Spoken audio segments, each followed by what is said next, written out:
spent 50 hours playing through Pokemon Scarlet. Here's what happened. So to begin this game, we actually get to fully customize the way we look. I go for my usual IRL haircut and enroll into the academy. We head down the stairs to talk to Mum when the doorbell rings, and before I can even open it, some old dude just barges on inside. Dude, get out of my house! My mother then proceeds to flirt with the old man as I get ready to leave. Care for a cuppa? Meanwhile, some crazy lizard Pokemon is going for a joyride out in the sky, flying around doing barrel rolls when it crash lands just past the lighthouse near our house. I'm sure that's all fine. But right now we need to make a crucial decision between 3 new starter Pokemon. I decided to go with Quaxly, the water duck, as if we needed another water bird Pokemon, but I thought it was quite cute. This is where we meet our rival Nemona. She's all about battling, and every time I see this girl, she just wants to battle me. She decides to raise up one of the other starter Pokemon alongside me picking Fuecoco. And so our first battle begins, but as expected, 2 water guns is all it takes to take out Nemona. She's a fully fledged trainer who's actually reached champion rank, and she went down that easy? Dude, she went easy on you. You'll regret that when I get the champion title and beat your ass again. So the 2 of us thank the president for our new Pokemon and head towards the academy. This tutorial section is one of the longest in all of Pokemon, but somehow it's still quite engaging. It's here we learn the ropes of the new auto battle mechanic. Pressing R will send your Pokemon charging forward and attack anything it comes near. This is a useful way to grind for XP and a faster way to acquire items that we'll need for trades and TM crafting. You can't catch anything you auto battle, and they removed the feature to throw balls outside of battles, but I think that's fine as the game still flows quite well. Yeah, I like a palmy if possible. You know, mozzarella, Napolitana, a little bit of palmy. On the way to the academy, we come past the lighthouse when me and Nemona hear a sound coming from over the cliff. Let's peek down and check it out. Oh shit! Ah, thank God for Rotom Phone. Who knew phones could save you for life or death situations? And that's why, parents, you should always get your kid a phone. Koraidon must have really hurt himself from that crash. I give it my final homemade lunch, which restored some of its power. But we are now trapped down on this beach with only one way to go. So follow Koraidon we do, until a Houndoom sets upon me at level 40.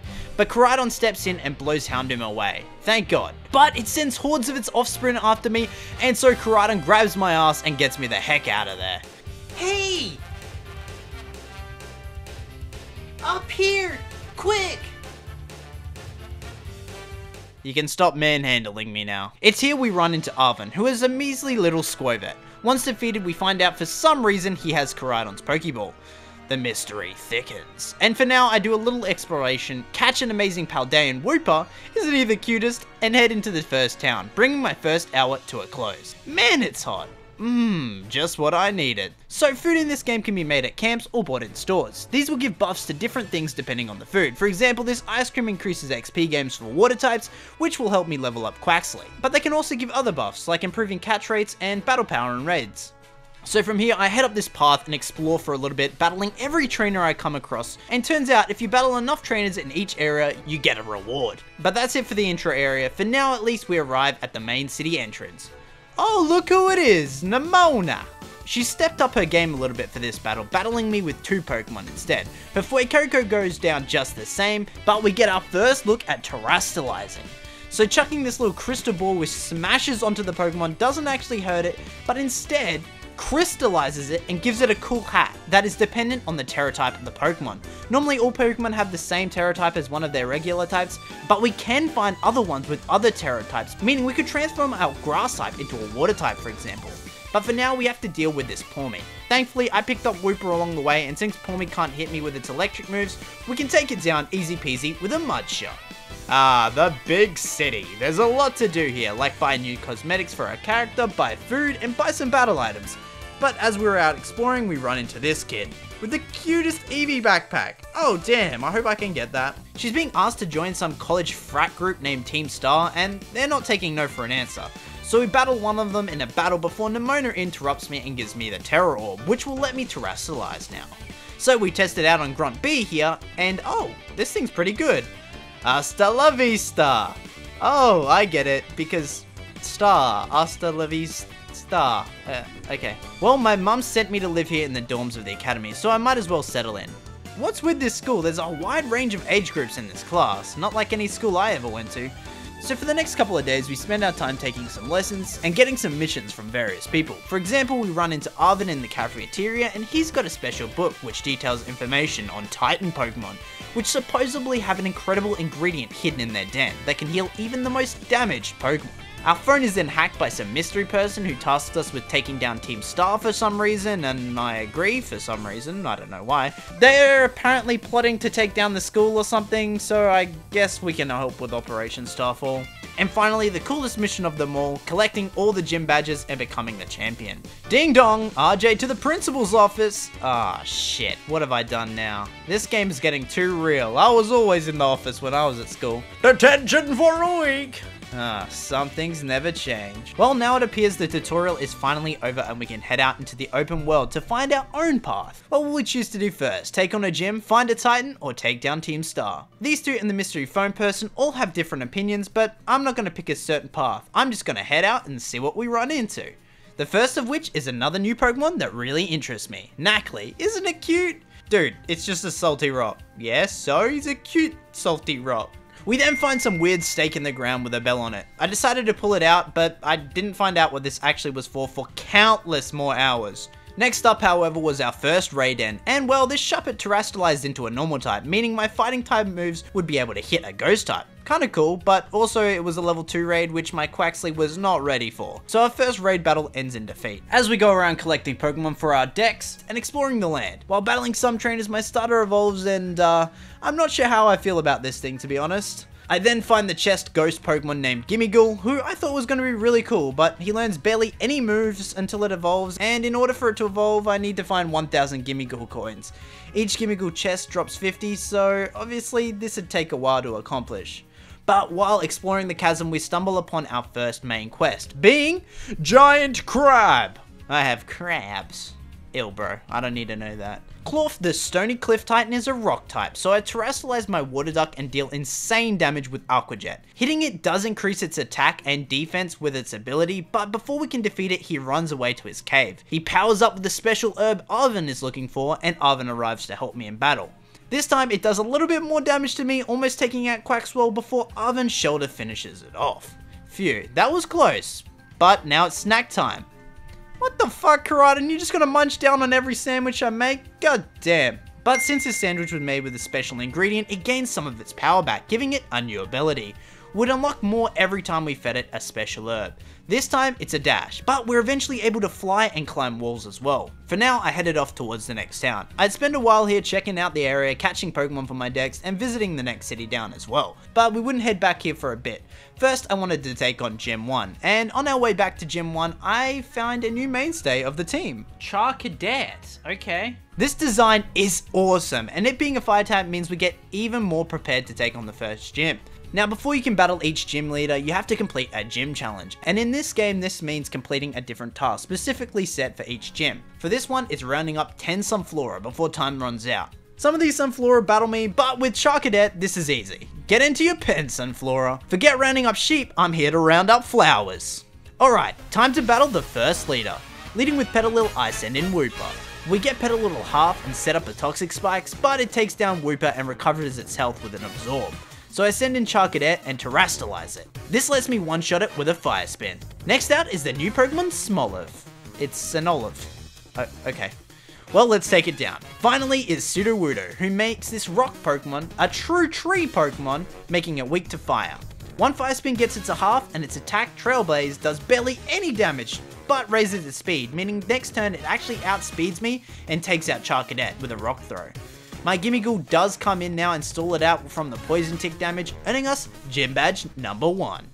Well, back into the open world I go. I wonder what we'll run into next. I decided to head towards the Bug Gym next, as our team should be good enough to defeat it. On our way there, however, I stumbled into an over-leveled area by accident and found a super powerful Terraleafeon. We actually get destroyed by this thing as I was trying to take it out for massive XP gain, but oh well. On the plus side, Wooper did evolve into this little cutie. Oh my god. Clodsire? Oh, he's a little cutie little Clodsire, little yeah, oh yeah, oh yeah. But this trail eventually leads us all the way around the coast and up to the farmland of Gym 2. The gym challenge here is to roll the giant olive into the basket. I don't know who came up with this, but okay. This gym was a piece of cake. Katie here was actually meant to be the first gym leader you fight, as her team is a little bit weaker than the whip guy from before. So as you'd expect, Charcadet absolutely rolls her team, down goes her Nimble, same goes for her little spider silk ball thing, and finally she terastallizes Teddiursa, letting me deal super effective damage with her fire spin. Badge 2 acquired? Just like that. That's when Hassel, one of the Elite Four members, approaches me after our battle, and admits that we have the skills to make it all the way to the champion battle. Dude, that's the plan, and I already knew that. Man, I'm hungry after that battle. Let's pick up a bunch of food and make a sandwich. Wow. This is what I came up with? Pickle and olive oil? Wow, this thing's gotta suck. Ugh. That shit's as dry as your girlfriend. Well, I want to upgrade my Koraidon to be able to traverse a little easier, and to do that I need to beat the next Titan, this time being Giant Robot Earthworm. We'd have to beat it twice again, and Arven's Pokemon goes down super early in the second fight, meaning I have to work really hard with Charcadet's Fire Spin and burning it with a Will-O-Wisp, as Earthworm here can't actually be hit by ground type moves, defeating it in the end with Quaxwell. This does inspire our Salt Rock to evolve as well. Heading inside the cave we find our special ingredient and improve our jump height. It's also here we learn the reason Arven is looking for these healing herbs, as his super cute adorable Papa Mabostiff is injured from when he entered the Great Crater in the center of the region. Thankfully this Papa does seem to be getting better slowly as we feed it more and more sandwiches, just like Koraidon, which is actually adorable. And with that, we head over to our first Team Star base. These bases are quite cool. As you battle your way through the Team Star base, Team Star sends out all their Pokemon at once, as we use the Let's Go feature to order them into auto battle. We have to defeat 30 Pokemon in 10 minutes, which is almost impossible to fail, and upon defeating all of these trainers, the big boss of the area will come out. And it's time to battle. Holy shit balls, that car is huge, and she's battling me from on top of it? That's awesome! Leading with Torkoal, I lead with Quaxwell, but since Torkoal has Drought, my attacks aren't doing too much damage. So I swap over to Clodsire, who gets it quite close to death with Mud Shots before it's taken out. Quaxwell can then come in and finish the job, and her next Pokemon is the freaking car? What the heck? Thankfully, Terastallized Quaxwell managed to do insane damage with Aqua Cutter, bringing it under half health. But this car is very strong, and it takes out our Quaxwell with Blazing Torque, which is not very effective. Thankfully, my newly evolved Salt Rock is able to tank hit after hit, and using its special move Salt Cure, which is OP by the way, as it hits the attacker for damage, and then inflicts the Salt Cure status condition, which deals more damage over time. On top of that, Salt Cure does insane damage to what's strong against it, being Water and Steel. Oh, and Salt Bay's ability? Purifying Salt, means it takes less damage from ghost types and cannot be afflicted with status conditions. Tell me that isn't OP. So eventually Knucklestack here finishes it off. Defeating each Star Leader gives us a bit of an insight into Team Star and what exactly they're all about. Long past are the days of villain teams trying to rule the world and take over everything, and now we're dealing with a bunch of bullied kids. Ah, god. I head back down to the city on the water and take on Gym 3. And look who it is, Nemona. She suggests a warm-up battle, and it's a pretty good idea, as then I can judge whether my team's leveled up enough for this gym. Leading with Rockruff, I lead with my Mankey, who takes it out no problem. Her second Pokemon being Pawmi. This thing is so lame. So we take it out with Clodsire, who's immune to it, and her final Pokemon is her evolved starter, which looks way better than our starter. A little crocodile with a sombrero. If that isn't cute, I don't know what is. We're putting a hat on top of a hat. Let's go. Did it help? Absolutely not. Well, I think we're ready for this gym based on that, and oh god, it's a cringe streamer. Content creators, am I right? And her gym challenge isn't even any better. We're just playing Where's Waldo with the professor. Her battle is a little bit more challenging since she has 4 Pokemon, first of which is the new bird Pokemon, Wattrel. It goes down to a Salt Cure as this cringe lord sends in Bellibolt. Fortunately, Clodsire is immune to all of its attacks, as we also have Water Absorb, so we take it down plus her Luxio, leaving just her Mismagius, who she terastallizes into an electric type. We slowly chip it down with the Salt Cure, and Clodsire finishes it off. GG. Give me my gym badge and get me off this stream, or pay me my appearance fee, either way. Just kidding, no one's paying an appearance fee for me. I decided to explore a little bit more and travel up this cliff. Turns out this actually leads me to the third Titan.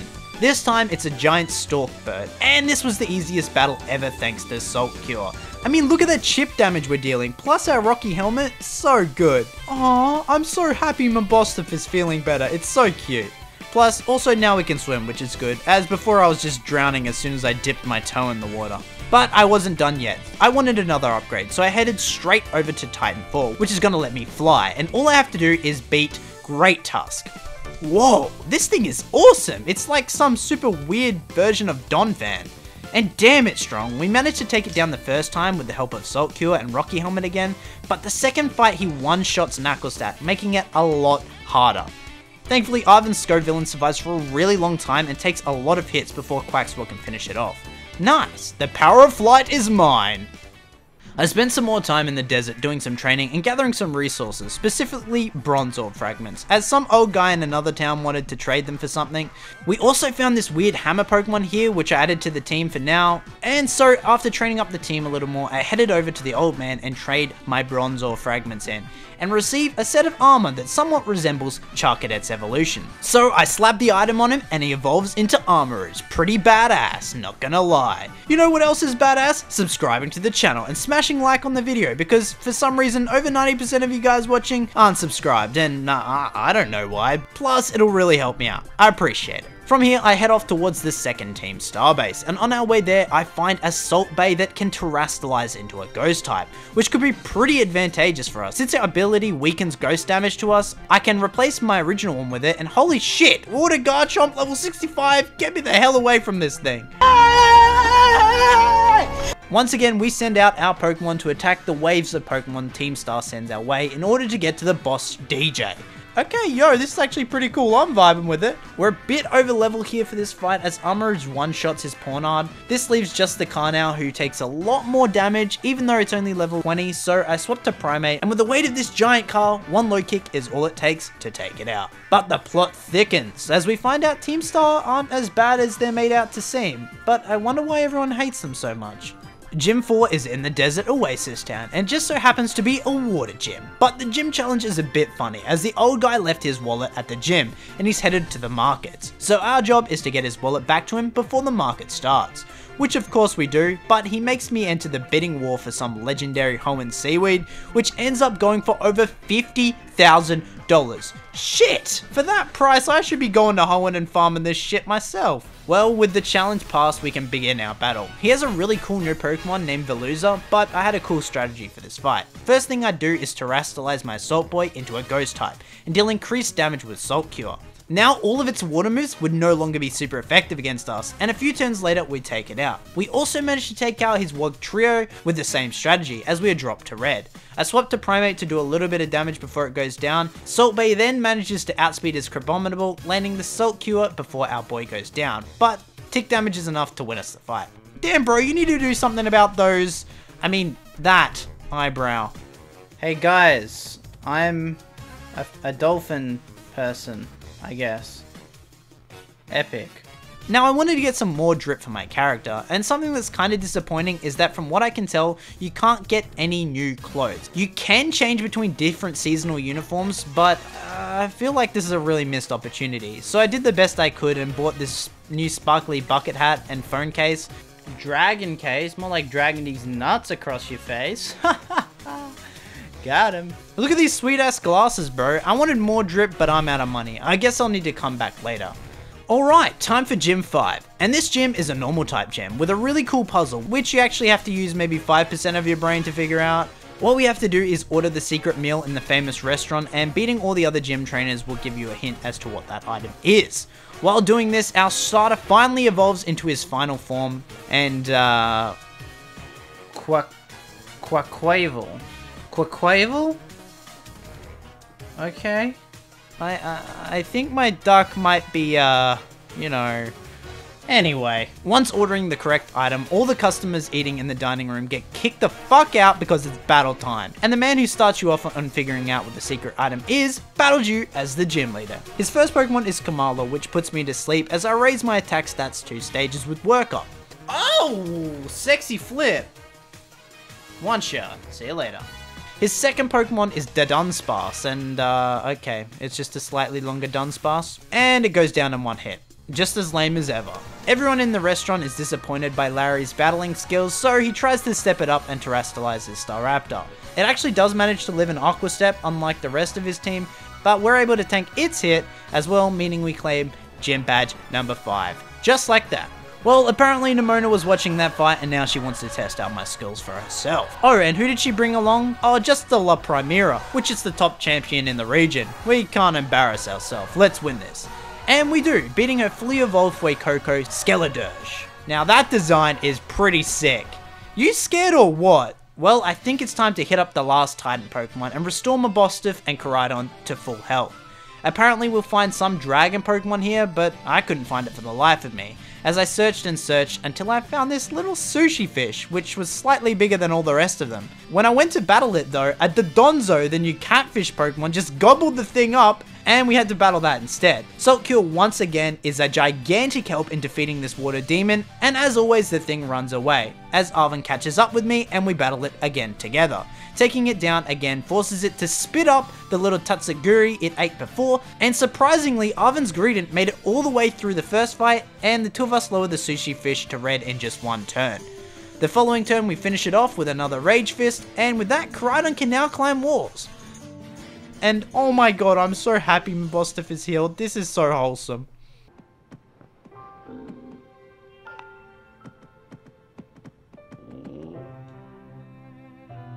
Bud.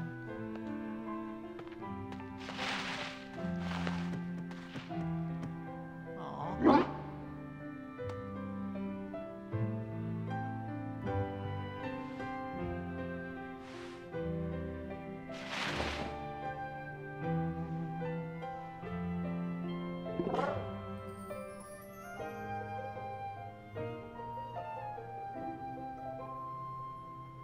I'm not crying, you're crying. But enough of that sappy shit. Now Arven's mother, the professor, wants a word with us both at her abandoned lab, but I think we'll talk to her later. Time to see where we can get to now that we have all of our abilities.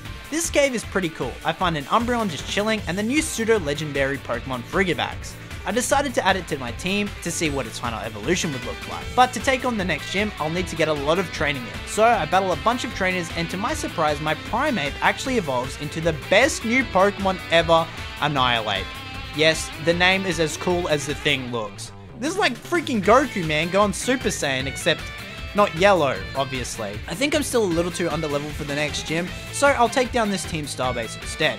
Why is Cassiopeia so invested in taking down Team Star? They must have done something pretty messed up to them. Well, it's time to take down the Poison Specialist, and with the help of Armarouge and its Psyshock, we blast through the leader's team. Mission accomplished. Then Penny the girl with a really cool backpack from the start of the game delivers us some rewards for taking down yet another base. And with that, I think I'm ready for Gym 6. The next gym is the Psychic Gym, and its gym challenge has to be the worst of them all, being some Dance Dance Revolution type shit, but it's so slow and boring and you have to do it 3 times, which is just super obnoxious. At least the gym battle is a challenge. Tulip has the new Girafarig evolution for Rigarath. It does set up a Reflect, which is pretty annoying, as Arctibax deals barely any damage to it, so I swapped to Armarouge to deal special attack damage instead. I managed to burn the thing, meaning its crunch doesn't deal too much damage, letting me set up a Carmine and take it out. Espathrin next actually outspeeds us and takes us down.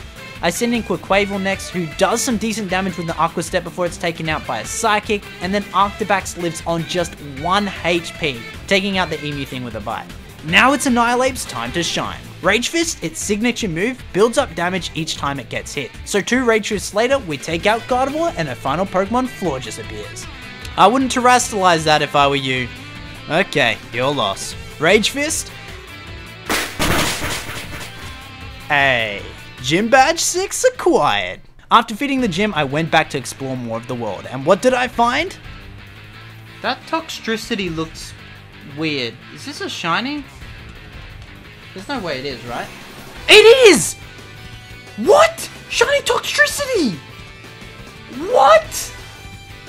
I was like, that's not what Toxtricity normally looks like. Oh my god, I love Toxtricity as well. That's such a sick shiny. There was no jingle or anything, they just showed up. Oh my god. Alright. Well, let's go see what the professor wanted. Arven's probably waiting for us.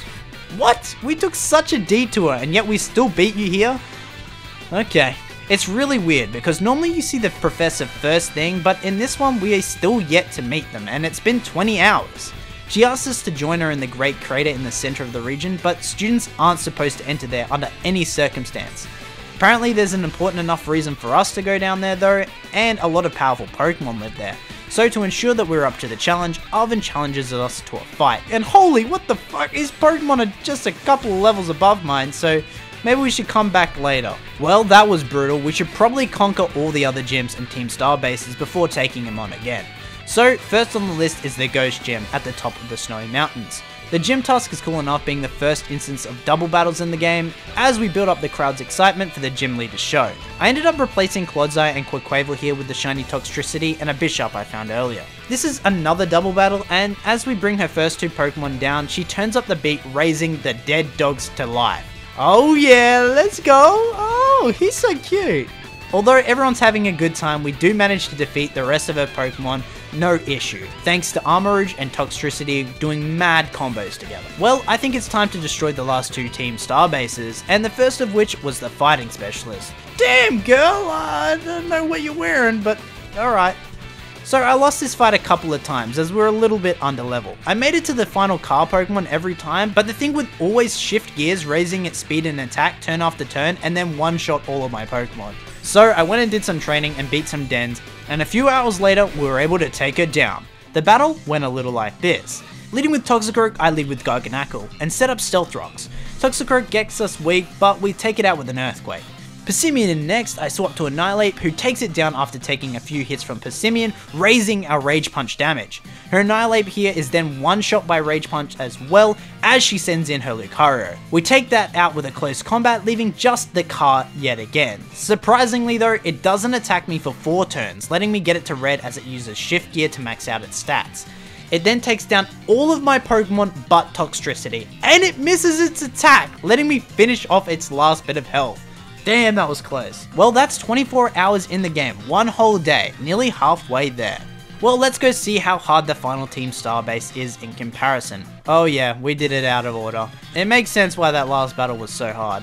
As we arrive, our Bishop evolves into King's Gambit, a really weird name for a Pokemon, but an amazing design, and an amazing ability. For every Pokemon defeated on your team, King Gambit's stats increase.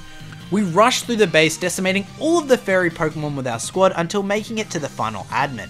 I decided to lead with King Gambit against Ortega's Azumarill. We take it out with an Iron Head before Wigglytuff comes in. Here I Terrastallize, adding another axe to this axe head. Nice, that's a little exception for you.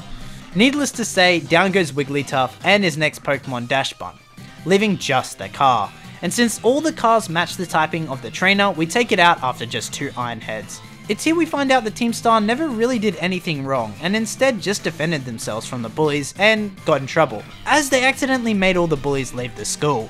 Cassiopeia then reveals that they are in fact the leader of Team Star, and this whole operation was so that they could disband the clan and stop their admins from getting in trouble and skipping class. Damn Cassio, that's kinda sweet. I bet I can guess who you are as well. Well, we'll find out soon enough, as Cassiopeia instructs me to meet them in the academy grounds in the evening. But I think we should finish off the gym circuit first. Well, I think it's about time we take on the final gym of the game, and to do so we have to finish climbing this mountain. Once we reach the top of the mountain, our trial is to then slide down the mountain. So we do that and head back up the mountain. Thus begins the final battle with an ex-snowboarding pro, Grisha. No, not Grisha, Jaeger, god damn it. Well, of course my team is quite equipped to handle this gym as we take down his Frostmoth with Armarouge. Same goes for his Beartic as we tank an E-Quake, but in comes his ace, Titan, which has Liquidation. This knocks out Armarouge before he even has a chance to move. So I send in Annihilape to get revenge using Cross Chop. Altaria, being his final mon, of course turns Ice type as I increase my fighting type moves, Mr. Fister! And one close combat later, down goes Altaria, earning us our final gym badge and our ticket to the league.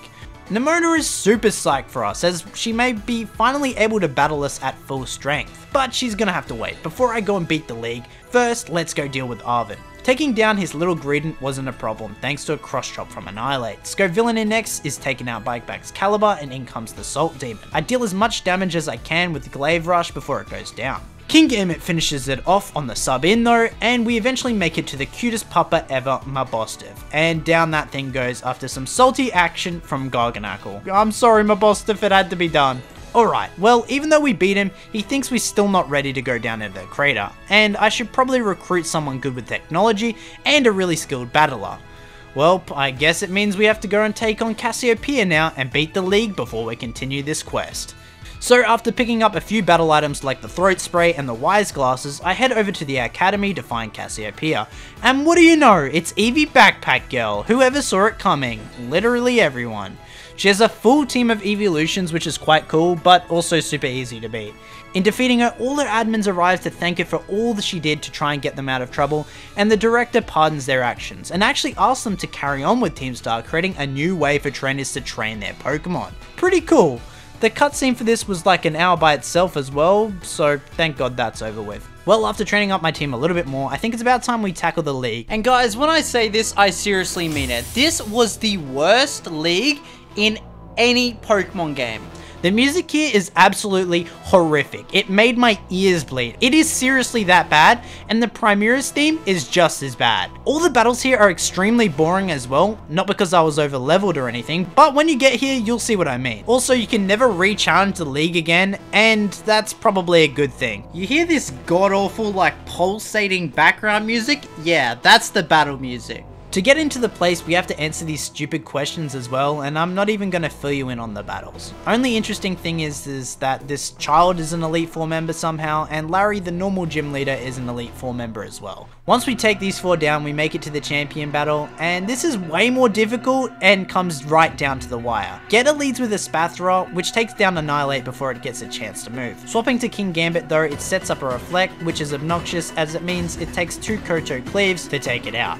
Avalugg, and next I swap to Armarouge, who takes it out easy with its new signature move Armor Cannon, and I send in Toxtricity to take out her King's Gambit. Toxtricity then dodges Go-Goat's attack, letting us take it out with a Boom Burst, and Veluza in next outspeeds us, knocking out our Toxtricity. Our King Gambit finishes it off however, before she sends in some weird looking rock plant thing named Glamora. I couldn't figure out what type it was, so I was just trying everything, and in the end it's actually rock poison, but it doesn't matter as it terrestrializes rock anyway. She takes out the rest of my Pokemon before King Gambit comes in and clutches it up with an Iron Head. Well, that is the most underwhelming champion battle ever. I guess we can claim our champion title, but the real final battle is actually with Nemona. She wanted to battle as equals, and now we finally can. Now this theme is epic. Alright, Nemona. Lycanroc to lead. No, I led Garganacl because I want to set up the Stealth Rocks. Okay. One Pokemon down. Ha ha ha! Foolish! Can't hit me! But you live, so it's unfortunate. But whatever.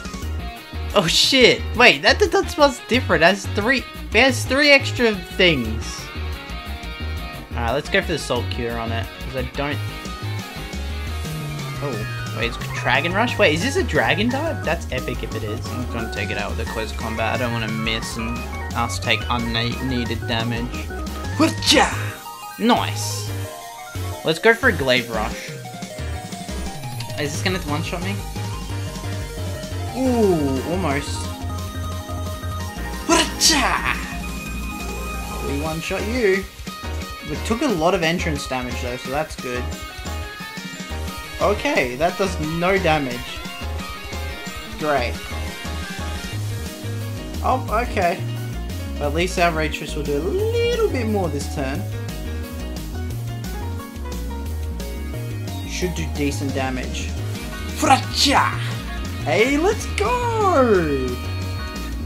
Well, that wraps up all the main storylines for the game and takes us to the final story. It was time to meet up with Arven and the gang and head down into Area 0. This area is beyond cool and it has such an amazing vibe as you slowly descend this gigantic crater to find who knows what at the bottom. Professor Sada instructs us if we want to get to the chamber at the bottom, first we'd have to unlock all of the locks at each research station. We find more and more of these weird altered Pokemon as we progress further down, like this ancient form of Jigglypuff named Screamtail and that Donphan from earlier named Great Tusk, and we learn more about Sada and Koraidon. So it turns out Sada actually died, and this is an AI clone. Not only that, but Koraidon has a buddy that beat the shit out of it and forced it to leave, which is why we found it weak in the first place. Oh, and did I mention, yeah, there's a time machine as well. So Sada's goal was to bring back ancient Pokemon to live with us peacefully in the present, but obviously that doesn't work out as all of these Pokemon are batshit crazy, fighting me every chance they get and surrounding the squad just before we make it into the lab. This explanation really doesn't do this final story justice, it being one of my favourite moments in all of Pokemon, but still not as cool as the Volo fight. Anyway, AI Sada takes us down into the time chamber, and we find out that once we initiate the shutdown feature, the base code will take over and force her to fight us. She uses exclusively ancient Pokemon caught in Master Balls in our battle, and goddamn they're all so cool.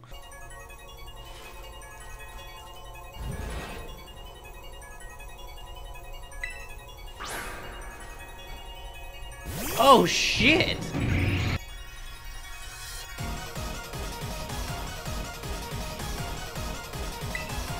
Okay, she got 6 Pokemon. What type is it? Brute Bonnet, okay. Isn't this grass steel we figured out? What? So, is it still a steel type? I guess we'll find out. Super effective, so it must have been ground. Oh! What? That looks so cool! It's like Mega Salamence, but like cooler. Okay, that's dope. I want a Roaring Moon. Fuck. This is gonna be hard though now. I don't. Is it Dragon type still? Probably. I'm just gonna go for that Axe attack on it. Glaive Rush. If I Terastallize Ice and Icicle Crash, that could be smart. Because I actually have no clue what type it is, but if it's Dragon type, at least it's not then dealing super effective damage to me.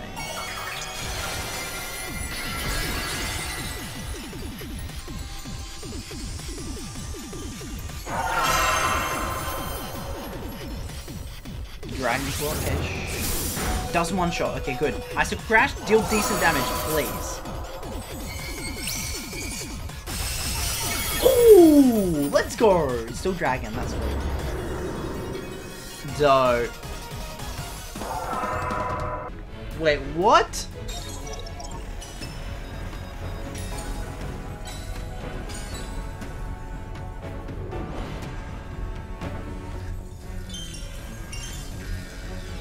You must run?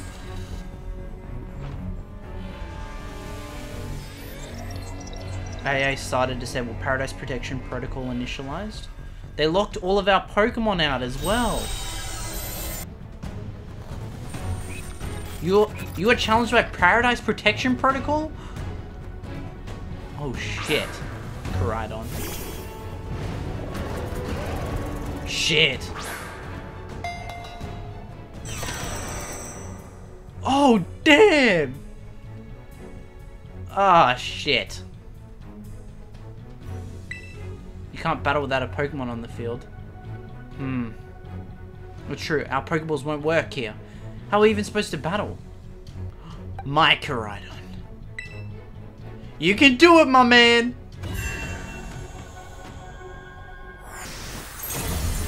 Oh yeah!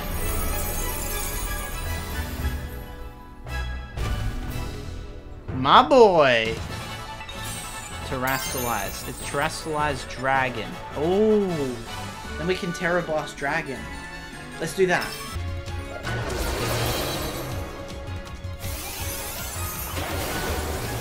Nice!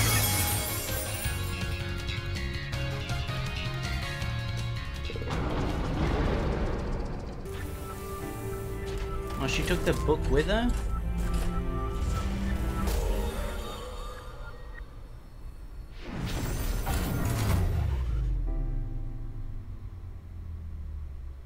Damn, that was pretty fulfilling. Well, with all that said and done, with the world saved and with 15 hours left to spend, what can we do?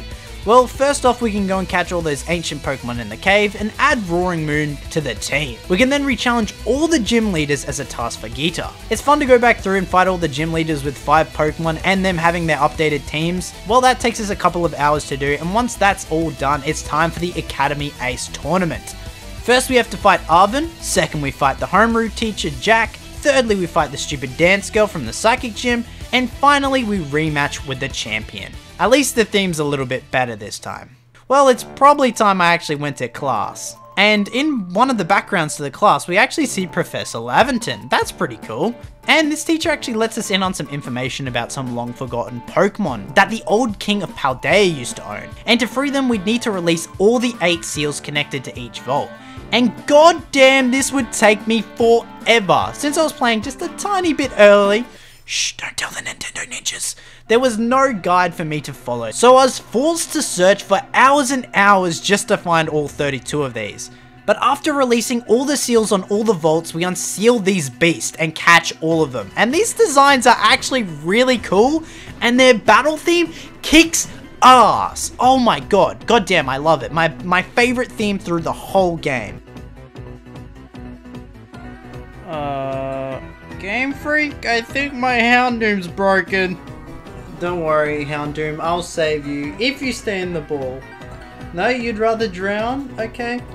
My favorite of the 4 new Pokemon has to be Chi-Yu. Its design is just so cool, it's like a little yin-yang fish. I guess this snail paper thing is also kinda cool, but yeah, doesn't compare.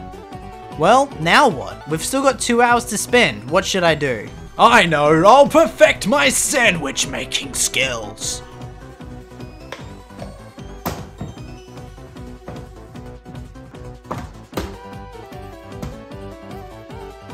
That's a sandwich. Thanks for watching, hope you enjoyed the video. Smash like, hit subscribe, and I'll see you later.